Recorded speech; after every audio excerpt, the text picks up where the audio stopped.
Vanasthalipuram police station పరిధిలోని judges కాలనీలో అర్ధరాత్రి గోశాలలోకి దుండగులు చొరబడ్డారు. గోవులపై మత్తు ప్రయోగం చేసి 3 గోవులను ఎత్తుకెళ్లారు. మత్తు ప్రయోగంతో 2 గోవులు అస్వస్థతకి గురికాగా ఒక గోవు మృతి చెందింది. సమాచారం అందుకున్న వనస్థలిపురం పోలీసులు ఘటనా స్థలానికి చేరుకుని కేసు నమోదు చేసి దర్యాప్తు చేస్తున్నారు. సమీపంలోని సీసీ కెమెరాల్ని పరిశీలిస్తూ దుండగులను గుర్తించేందుకు పోలీసులు ప్రయత్నిస్తున్నారు.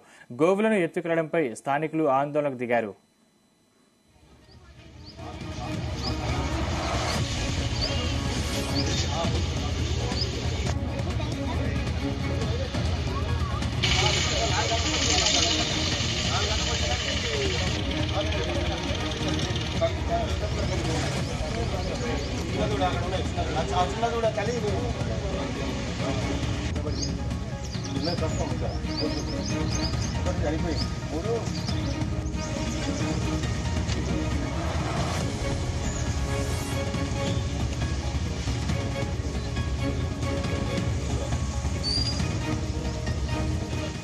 మేము గత 3 సంవత్సరాల పైన మేము గోశాల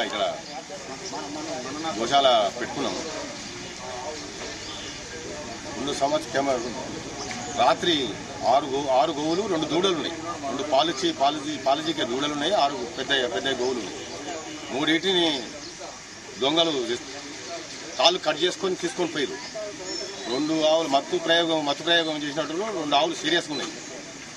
ఒకటి చనిపోయింది. 2 సీరియస్గా ఉన్నాయి, ఒకటి చనిపోయింది. ఇంచుమించు 4 గంటల ప్రాంతంలో మేము చూసేసరికి ఒకటి సీరియస్ అయిపోయి కొట్టుకుంటుంది కాలు చేపలు.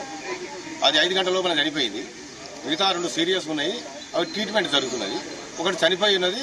3 తాళతో సహా తీసుకుపోయి తాళ కట్ చేసుకుపోయి అంటే విష ప్రయోగం చేసి దొంగతనం ఏదో మొత్తం ఇంజక్షన్లు ఇచ్చి అపహరించారు 3 గోవులు. 3 గోవులు పోయినాయి. ఇప్పుడు 3 గోవులు పోయినాయి. 2 సీరియస్గా ఉన్నాయి, ఒకటి చనిపోయింది.